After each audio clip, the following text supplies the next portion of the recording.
cadena de la inicua explotación. Con amor camina el paria hacia la révolution.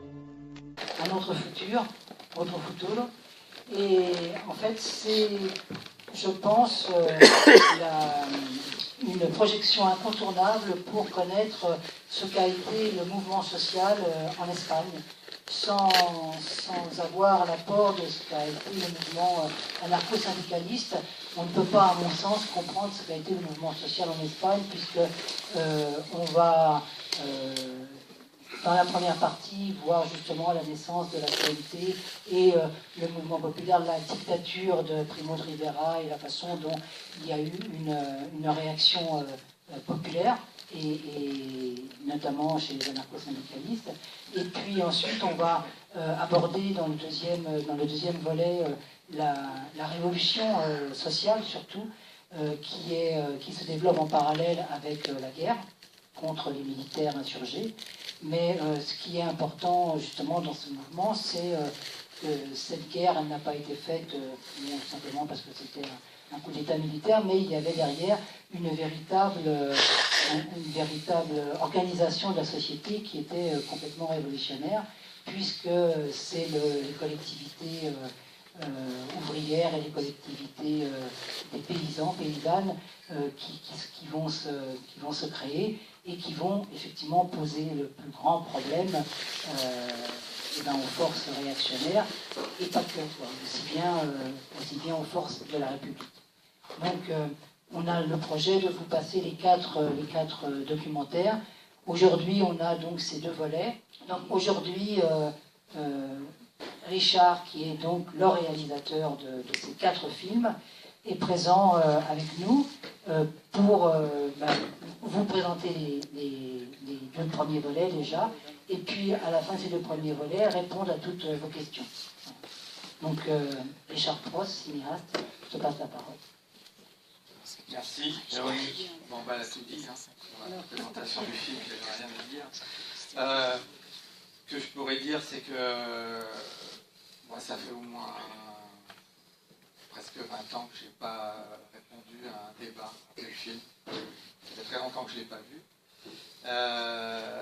Je rappelle qu'il est sorti le 1er avril 1990. Donc ça fait 28 ans et on continue à vendre des DVD et à intéresser les gens à cette histoire. Donc c'est assez émouvant. Je vais parler un peu de petites choses techniques avant le film qui vont peut-être vous faire rire, mais donc ce film a été fait dans les années 80, qui est donc une période préhistorique. Il n'y avait pas d'ordinateur, pas de téléphone portable. Quand on faisait des factures, on mettait un carbone entre le papier. Et malgré tout, ce film a été largement cofinancé par les exilés espagnols de la région de Toulouse, mais de toute la France. Et que donc on a été, je peux dire que la CNT l'a toujours fait, mais elle a été précurseur dans ce qu'on peut appeler maintenant le crowdfunding. Voilà, donc on a fait un crowdfunding avant tout le monde. Et ce film a permis, grâce à ce financement, ça a permis que ce film existe. C'est-à-dire qu'il faut savoir que se souvenir de la chape de plomb, les gens les plus anciens vont se souvenir de la chape de plomb des années 80, où parler du mouvement libertaire était très difficile, parce que le monde universitaire et historien, des historiens étaient complètement chapeautés par les communistes staliniens, et que c'était très compliqué de parler de la révolution sociale. Hein. C'est-à-dire qu'on était toujours mis en échec. Ce qui est quand même incroyable, c'était qu'on était mis en échec. C'est-à-dire que c'est l'anarcho-syndicalisme espagnol qui était mis en échec, parce que soi-disant ils avaient perdu la guerre, alors que c'est eux qui ont mis en place un mouvement social qui a fonctionné. Et donc je me bats toujours sur l'idée d'idéal libertaire.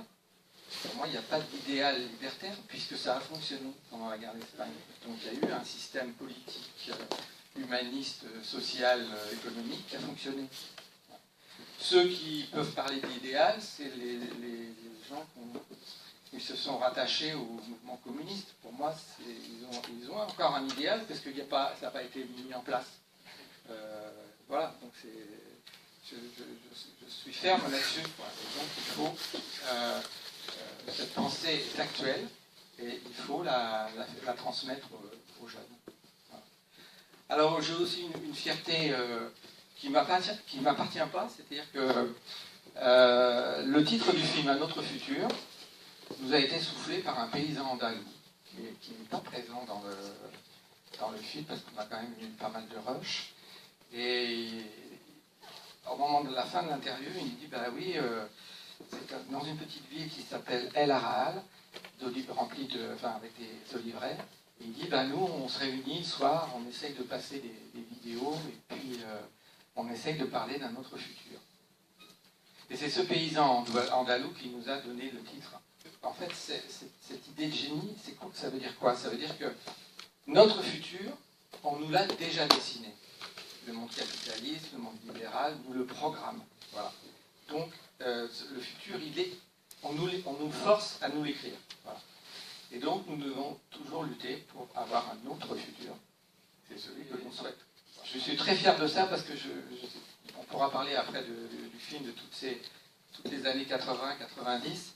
Parce qu'on a bloqué, vous savez, il y a eu tous les mouvements, attaques, le monde diplomatique, l'antimondialisation, et on a bloqué. C'est-à-dire qu'évidemment, un autre futur aurait été pris, et donc ils ont été obligés de faire un autre monde est possible, mais le concept du autre, et surtout un autre futur, on l'a bloqué. Voilà. Parce que des fois je suis intervenu sur Internet, le groupe de la CGT, tout ça, dans les années 90 ou début des années 2000, ils lançaient le truc Un autre futur. Alors moi, je leur ai écrit, vous pouvez faire Un autre futur, on n'a pas déposé le nom. Mais si vous faites Un autre futur, vous allez être avec la CNT. Hein, vous faites comme vous voulez, mais nous, on a tracé le sillon. Et puis après, bon, évidemment, ils sont revenus en arrière sur ça. Voilà. Bon, ça, c'est des anecdotes en préambule. Donc, et puis aussi... dernière anecdote, le fait qu'on ait sorti le film le 1er avril 90, on tenait à ce que ça soit un 1er avril, mais surtout on l'a sorti au studio des Ursulines à Paris.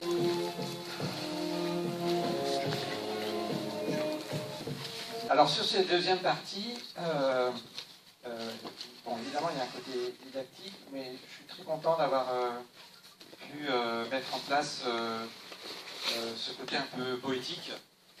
Et le fait qu'on ait pu fabriquer les parties avec la richesse de l'anarcho-syndicalisme de la CNT.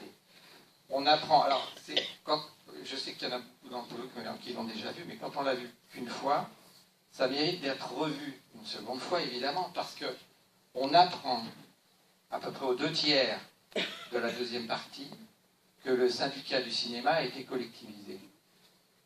Et donc, si on regarde dans les livres reçus, on sait qu'il y a eu de nombreux documentaires qui ont été réalisés par la CNT et aussi 5 films de fiction. Et ces films de fiction, j'en ai la conviction, je n'ai pas lu d'article historique là-dessus, mais avec Aimé et Angèle, avec qui on a travaillé. Oui, j'avais oublié de dire que ce soir, il y a du lourd. Hein. Vous avez derrière, vous avez Aimé Marcelan, qui est un co-auteur avec moi du film, et aussi Angèle Cavaliera. Donc si vous avez plein de questions techniques et tout, ils sont là, il n'y a pas que moi. Et donc on apprend qu'il y a donc, ces films de fiction qui sont mis en place. Et donc j'ai volontairement, j'ai fait ce qu'on appelle de l'anachronisme, hein. C'est-à-dire que pour la première partie, j'utilise des extraits de films de fiction de la CNT qui ont été réalisés en 1936-37. Mais qu'est-ce que ça veut dire? Ça veut dire que, en utilisant la simple richesse de la CNT, on raconte des choses, on met en image tout ça. Et, en 1925 naît la Nouvelle Idéale, ce sont des petits romans pour faire venir les jeunes aux idées anarcho-syndicalistes. On les lit, c'est des histoires d'amour contrariées, tout ça, puis il y a le syndicat, il y a le machin, il y a la lutte. Et en fait, les films de fiction qui sont faits en 36-37 sont des mélos, qui sont en fait la mise en filmique des Nouvelles Idéales. C'est la même chose. C'est très intéressant de manière cinéphilique, c'est-à-dire que ce syndicat n'a pas fait des films didactique. On aurait pu dire, tiens, ils prennent la main du cinéma, ça va chauffer, hein, on va bien s'ennuyer dans les chaumières, et ils vont nous faire des scénarios très politiques. Pas du tout. Ils nous font des mélos, et on voit, je m'en suis aperçu avec Aimé, on a vu beaucoup de revues, c'est des admirateurs de René Clair, de Renoir, et du cinéma américain. Il y a, dans la revue Mirevista, on voit plein d'articles sur le cinéma de Chaplin, mais aussi le cinéma américain, les voitures, les policiers avec leur chapeau melon qui font des arrestations, tout ça, ils sont fascinés par ce cinéma. Donc c'est vraiment un monde très très riche. Donc ça mérite, quand on n'est pas au courant, ça mérite de recommencer à regarder. Et pourquoi je me suis permis d'utiliser le meeting des enfants au début de la création de la CNT. C'est-à-dire que ça nous enrichit, si vous voulez, culturellement, sur tout ce qui a été fait par ce syndicat. Je suis assez fier de ça, avec Aimé et Angèle, Floréal, Alain Deboeuf, qui on a travaillé, c'est qu'on s'est permis de faire des trucs transversaux comme ça, utiliser toutes les affiches que vous voyez, tout le graphisme, Art Nouveau, tout ça, tout est conçu par le syndicat. Hein. Il y a pratiquement 90% des images, 95% qui sont issues du syndicat. Pour que les gens comprennent, je disais que j'avais fait un film sur la guerre d'Espagne. Parce que c'était l'air du temps, c'était la guerre d'Espagne. Mais on voit très bien que dans le film, les mouvements guerriers ne nous intéressent pas. Ce qui nous intéresse, c'est le mouvement social, la collectivisation, la lutte des femmes, l'enseignement surtout des enfants, comment on essaye de se sortir malgré... et surtout, ce qui nous intéresse à te montrer, c'est que quand on arrive en juillet 36, souvent quand les gens ne connaissent pas, ils imaginent que la CNT c'est juste une idée comme ça, plat, et qu'en juillet 36, ils se mettent à faire la révolution. Non, on voit bien, le film le montre bien, c'est que c'est un long parcours, hein, et qu'il y en a beaucoup qui sont morts avant, hein, beaucoup ont été emprisonnés, et qu'ils ont lutté dans un système oppressif très très très important, quoi. Petit renseignement, la musique à la mort de Toulouse. Alors tiens, très bien. Très bien. Ce jazz, je ne sais pas, ça sort. Alors, ça m'a choqué. Alors, je vais vous expliquer pourquoi. Pourquoi je me suis permis de mettre Duke Ellington. D'abord parce que je reviens à la revue Mirevista, qui est une revue grand format, passionnée de musique, de jazz, de cinéma. Alors, revenons d'abord sur Bajos Sino Libertario. Vous vous souvenez, le travelling dans Barcelone, avec la voiture, et le gars qui amène ses bobines de film, et qui dit j'amène des morceaux de vie du peuple qui lutte, ça s'appelle comment ton film? Ça va s'appeler Sous le signe libertaire. Il y a une musique dessus qui est un Charleston. C'est pas moi qui l'ai mis. C'est exactement synchrone la musique de Bajos Sino Libertario. C'est-à-dire que les gars qui ont fait Bajos Sino Libertario, qui est le deuxième film, le premier brut, c'est Reportage sur le moment révolutionnaire, qui sort quasiment en fin août ou début septembre 1936. Mais après, il y a Bajos Sino Libertario, qui est un film composé avec de la mise en scène, dont notamment ce mec qui amène les bobines. Et le Charleston qui est dessus, il appartient à l'origine à Bajos Sino Libertario. Et alors, il y a, avec ce film, plus tout ce que j'ai lu sur le mouvement culturel anarchiste de ces moments-là, je me suis dit, moi je veux mettre Duke Ellington. Et j'ai mis un morceau de Duke Ellington qui date de... 1937, c'est marqué. Qui date... 1937, c'est écrit sur le film. Voilà, c'est ça. Qui date exactement de la contemporain de la guerre d'Espagne. Donc il pouvait l'écouter. Donc c'est votre choix.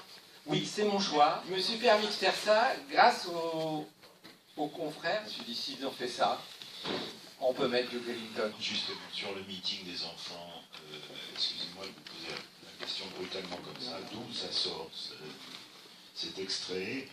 Et mon sentiment simplement, c'est que ces enfants, ils sont un peu adultes dans leur dialogue, pour que ça soit crédible.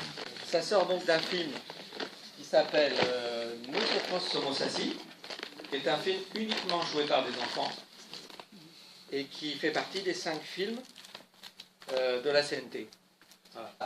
ça montre la capacité de créative de la CNT. C'est un film quasiment uniquement joué par des enfants. Il y a de la chorégraphie, ils s'amusent. Et donc il y a ce fameux meeting. Oui, moi je voulais intervenir, mais intervenir comme témoin. Je ne sais pas ce qu'elle a dire de l'utilisation. J'avais 10 ans et j'ai vécu ça avec son enthousiasme et ses revers.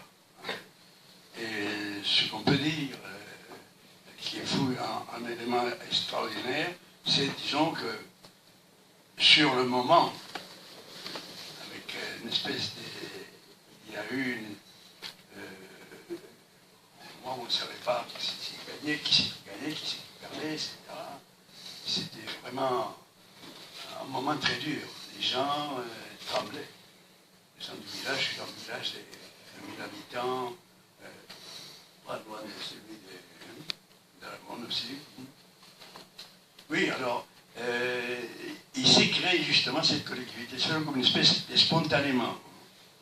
C'est-à-dire, on a fait appel aux gens, n'est-ce pas, à la Plaza Pública, et à ce moment-là, tant qu'ils ont commencé à faire des discours, le groupe anarchiste qui existait tout le temps dans le village, et qu'on connaissait. Par conséquent, les gens ils ont fait confiance. La grande difficulté, ça a été après. C'est-à-dire après que la municipalité, enfin, le village vivait, n'est-ce pas, dans vraiment une façon de fonctionner. Ma machine a eu du mal à fonctionner au début, très bien, n'est-ce pas, parce que ceux qui avaient promu le fait de créer alors, disons que ceux-là, ils sont partis. C'est-à-dire ceux qui avaient eu des connaissances, l'anarchiste, le groupe anarchiste. Les meilleurs, ils sont partis, au fond.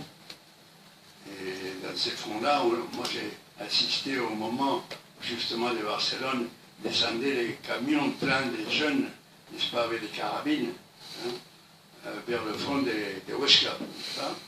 Et de sorte que on a vécu tout ça, c'était quelque chose, n'est-ce pas, d'inusité, quelque chose de...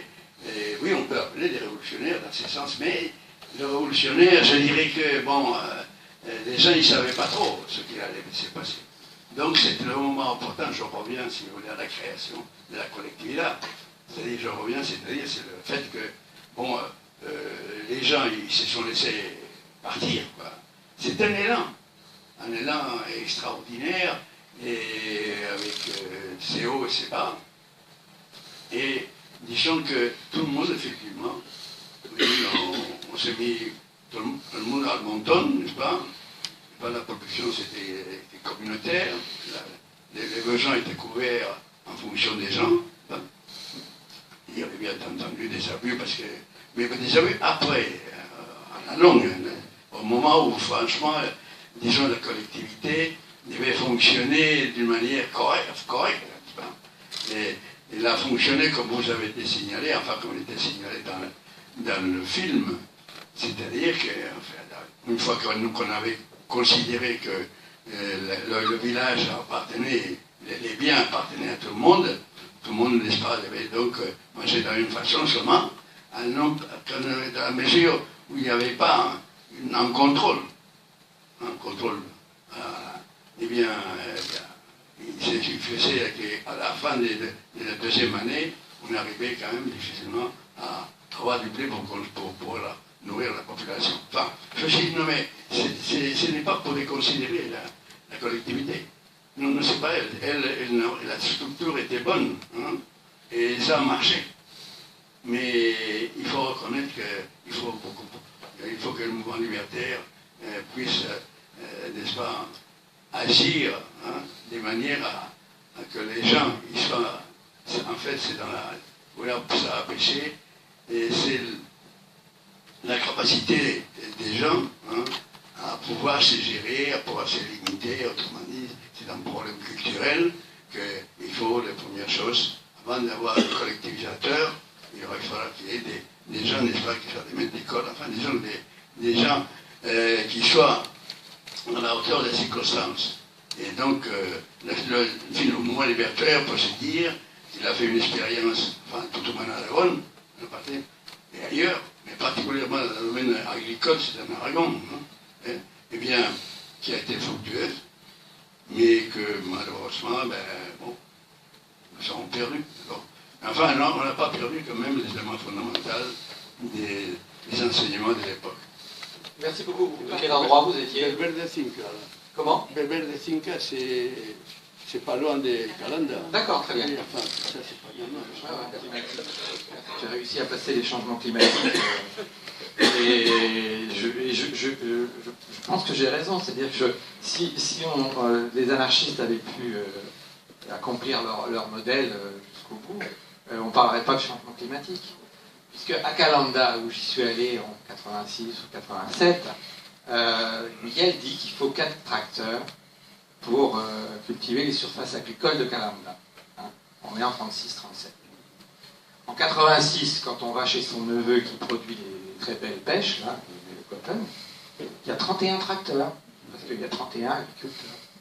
Et la surface agricole de Calanda n'a pas changé.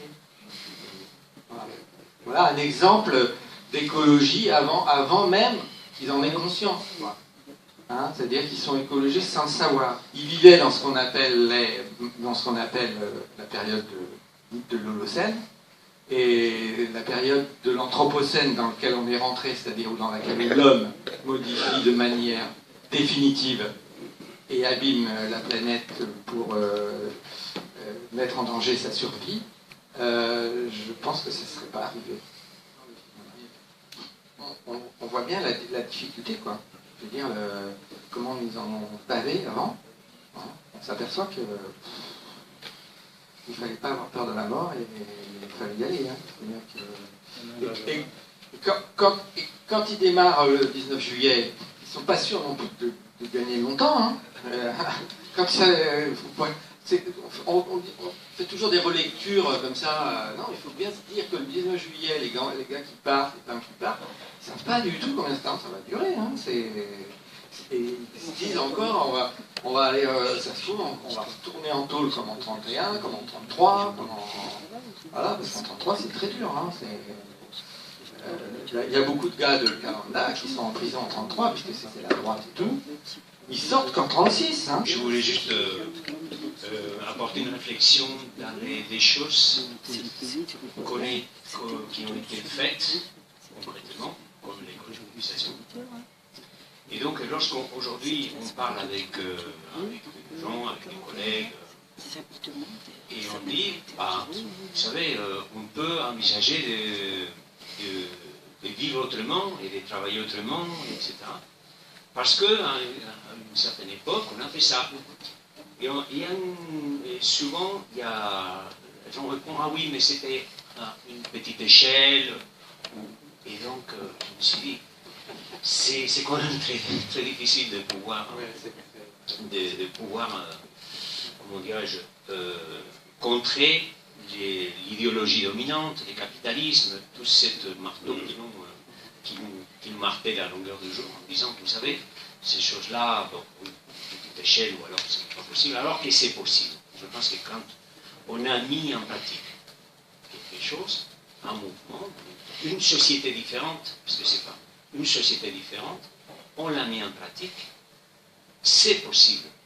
Voilà. Et donc... Tout à fait ça. Ce qui est important, c'est d'essayer de se concentrer sur la transmission, quoi. C'est-à-dire,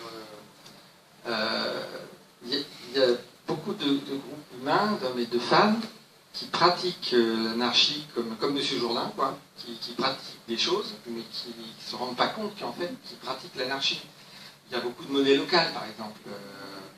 Je sais que là, moi je suis en Bourgogne, on a mis en place la cagnole, qui est le nom moyenâgeux de l'escargot. Et donc on vient d'avoir une monnaie locale, on n'est pas les premiers, hein, il y a plusieurs monnaies locales, il y en a à Biarritz, il y en a à Montreuil, voilà. Bon, c'est vrai que c'est un pas, mais c'est vrai qu'il y a des jeunes qui se disent, ah, ça y est, on a fait un truc de nouveau. Bon, ce qui est bien, c'est d'essayer de montrer aussi que voilà, tout ça a déjà existé. C'est pas parce que ça a déjà existé qu'il ne faut pas le faire, justement, c'est très bien. Mais il faut essayer de leur montrer dans la lignée, dans quelle lignée ils appartiennent. Il y a beaucoup de monnaie locale aux États-Unis, hein. Ça marche très bien. Hein. Et puis alors il y a ça, par exemple il y a le fonctionnement Nuit debout, je ne sais pas si ça reviendra, Nuit debout, mais tu vois, le fonctionnement différentes façons des assemblées, de s'écouter, tout ça c'est l'anarchisme, hein, c'est l'anarcho-syndicalisme. Hein, tous ces éléments-là font partie, même les anarcho-syndicalistes espagnols, ils ne prétendent pas avoir tout inventé hein, en 1936, hein, ils ont simplement lu hein, la limitation de la monnaie locale, c'est une idée fondamentale, parce que le problème, moi je ne suis pas contre l'éventuel quart de salaire, ou je sais pas quoi. Le problème c'est que quand quelqu'un est capable de gagner énormément d'argent, comment voulez-vous que ça fonctionne? Comment voulez-vous que ça fonctionne? Moi je trouve que les gens qui font des yachts sont des architectes fabuleux, les gens qui travaillent le bois, ce sont des corps de métier fabuleux. Mais pourquoi construire un bateau de 80 mètres qui vaut, je ne sais pas, 60 millions d'euros? À quoi ça sert? C'est-à-dire qu'on se trompe. On se trompe de vie, quoi. On se trompe de vie. Et ça, pourquoi c'est possible? Parce qu'on a un système qui permet à quelqu'un d'avoir 500 millions d'euros. À quoi ça sert? Je pense aussi parce qu'on est un système aussi qui est un système de gaspillage. Des gaspillages absolus. Justement, le mouvement libertaire français a su profiter d'expériences, justement, pour continuer. Je sais bien que les choses sont très difficiles. Mais je veux dire que, tout au moins, s'il y a des racines, ça c'est intéressant de savoir, justement, parce que c'est gâchis, justement, d'équipier cette expérience espagnole. Parce que les Espagnols n'aiment pas beaucoup se diffuser, ni écrire beaucoup. Il fut un temps, ils écrivaient, mais c'était au début.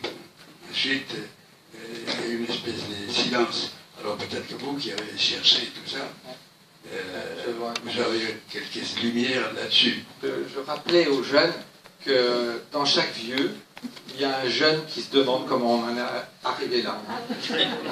On est d'accord. Je crois que le mal français, c'est qu'on en est resté à Balzac, à Flaubert, au roman, avec un héros. Et on a du mal, on le voit dans la production cinématographique, on a du mal à concevoir le groupe. Et moi, souvent, je me suis dit, mais moi je ne suis pas français, je ne comprends pas cette mentalité-là. Et c'est pour ça que je me suis jeté avec amour pour faire ce film, parce que je me suis toujours dit, mais pourquoi on va parler d'une personne, d'un groupe de 100 personnes, comme Ken Loach qui va parler du POUM, qui regroupe une personne, et qu'on ne va pas s'occuper d'1 million de personnes. Quel est notre problème? C'est-à-dire qu'on a besoin de raconter l'histoire de héros, d'individus, et on n'arrive pas à aimer 1 million de personnes qui ont fait des choses fantastiques. On est toujours en train de raconter à la première personne, comme dans les romans français. Moi j'adore Balzac, hein, j'adore Flaubert, pas de problème. Mais on devrait pouvoir dépasser ça et raconter un mouvement global. Ce qui fait que, je vous réponds maintenant, je pense que le mouvement libertaire en France a eu du mal à s'imposer. Et parce qu'il y a eu le modèle communiste stalinien qui s'est très fortement imposé et qu'on a eu du mal à surmonter ça. Un des grands problèmes, c'est celui-là, quoi. C'est-à-dire que on va remonter. Moi, je pense que le grand tournant, c'est la guerre de 14. Et qu'avec la guerre de 14, le mouvement ouvrier, disons, Et d'une manière générale, le mouvement révolutionnaire en France, eh bien, a été liquidé. Le socialisme est soluble dans le nationalisme, quoi.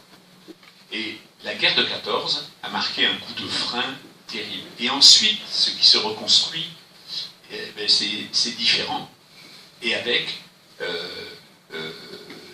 la force que va acquérir en France le Parti communiste, qui lui-même va devenir nationaliste. À partir de 34-35, les partis communistes abandonnent l'internationalisme et deviennent nationalistes. Il faut voir la politique qui va être celle du Parti communiste, par exemple, au moment de la Deuxième Guerre mondiale. Passons sur le pacte Ribbentrop-Molotov. Enfin, même à partir de 1941, ils se battent pour la France. Ils ne se battent pas pour la Révolution, hein. Ils se battent pour la France, les communistes. Jusqu'à la caricature, quelquefois. Jusqu'à la caricature.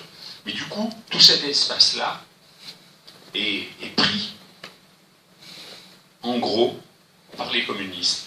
L'Espagne ne participe pas à la guerre de 14.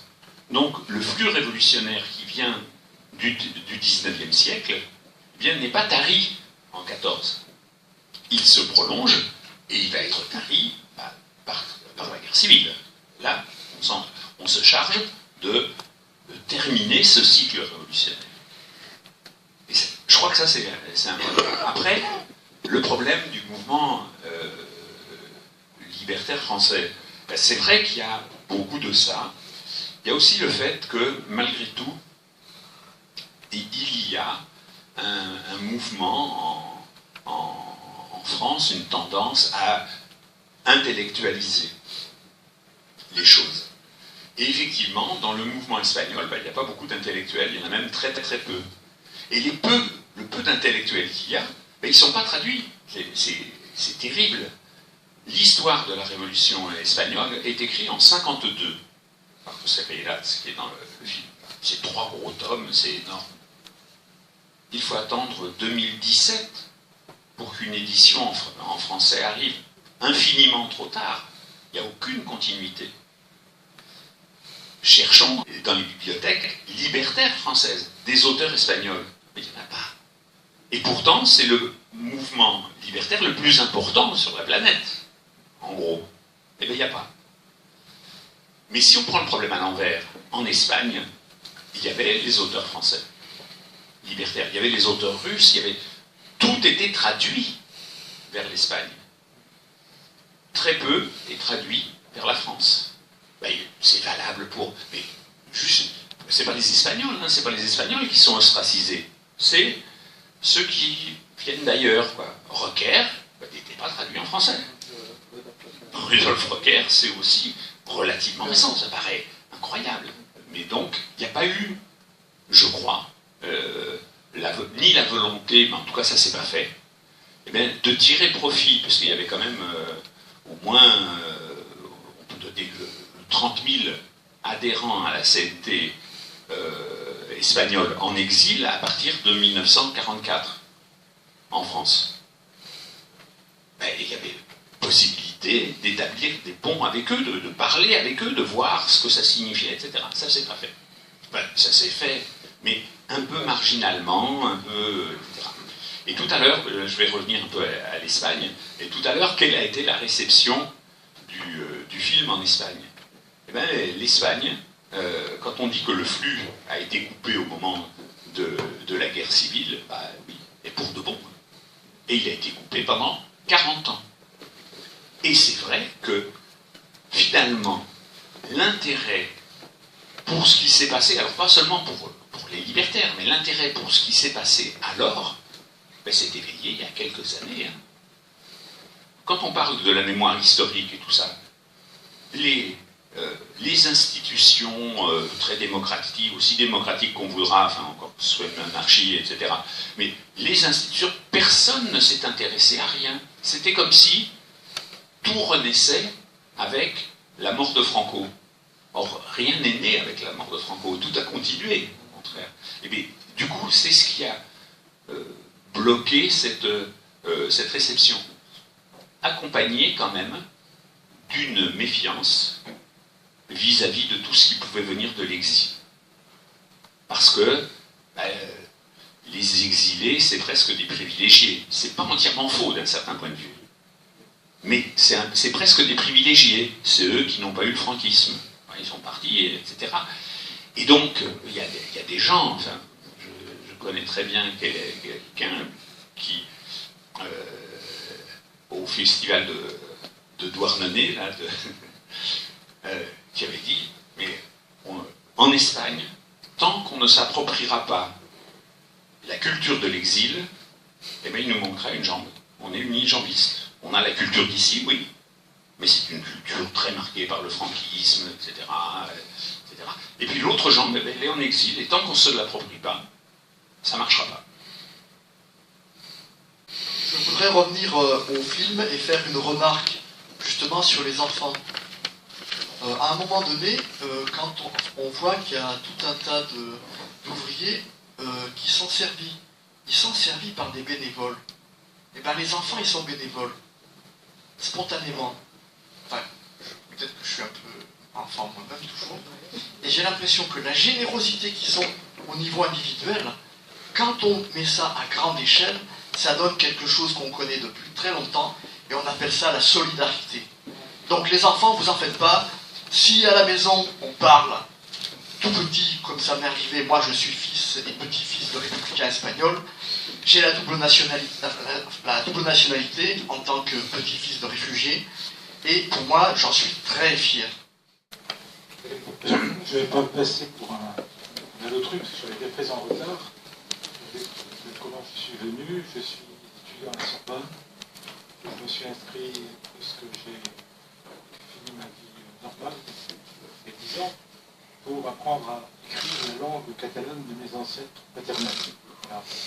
Et j'imaginais, j'avais été très surpris, parce que je lis beaucoup la nuit sur l'histoire de l'Espagne, sur l'histoire de la Catalogne, et les anarchistes, mouvement libertaire, pour moi, il y a beaucoup de confusion, parce que c'était des gens très, très sympathiques. Je vois des gens très, très civilisés, Alors je me dis, comment pourrais-je en savoir un peu plus? Voilà. Et avez-vous des ouvrages à me recommander? Il y a les collectivisations de Gaston Leval. Moi, je trouve qu'il faut lire Hommage à la Catalogne de George Orwell. Parce que c'est le gars, c'est vraiment l'écrivain qui transmet, quoi. Et c'est d'autant plus intéressant que lui-même n'est pas anarchiste. Mais là, ce qui m'a toujours étonné, c'est que même dans ces livres très d'historiens, hein, des trucs bêtes comme chou, comme dans les années 80, on en parlera le mois prochain, c'est toujours le truc, vous avez participé au gouvernement. Voilà. Ça, on a eu ça 40 fois. Hein. Mais dans ces livres d'historiens, on ne dit pas un truc tout simple. C'est-à-dire que, évidemment, on est dans la République, comment on va faire pour essayer d'obtenir des armes de la France, il faut qu'on essaye d'avoir de l'argent, tout ça. Donc on se pose la question de rentrer dans le gouvernement. Bon, la CNT fait comme elle fait toujours, hein. Je ne sais plus le nombre, mais je crois qu'il y a eu au moins 3 plénums. Les 2 premiers plénums, on refuse de participer, et au moment du 3e, on dit on y va. Voilà, c'est tout. Ça s'est fait d'une manière comme la CNT, pratique et tout. Enfin, on passe à des plénums, on passe à des autres. Et puis, pour faire les choses le mieux possible, donc il y a 4 ministres qui sont nommés, on en envoie 2 qui sont contre, dont Federica, et 2 qui sont pour. Voilà. Donc il y en a qui sont contre la participation au gouvernement, mais on leur demande d'y aller. Et ils y vont. Voilà. Mais ça, on ne le trouve pas dans les...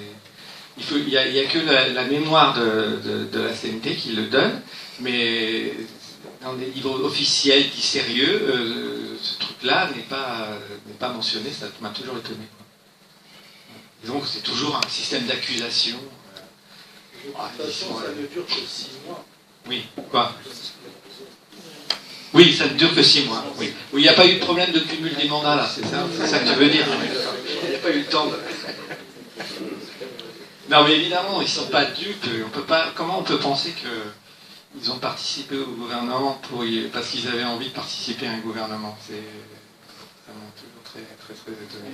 Évidemment, c'est pour essayer d'avoir des armes des Européens. Libertad amada, tú eres mi único anhelo, tú eres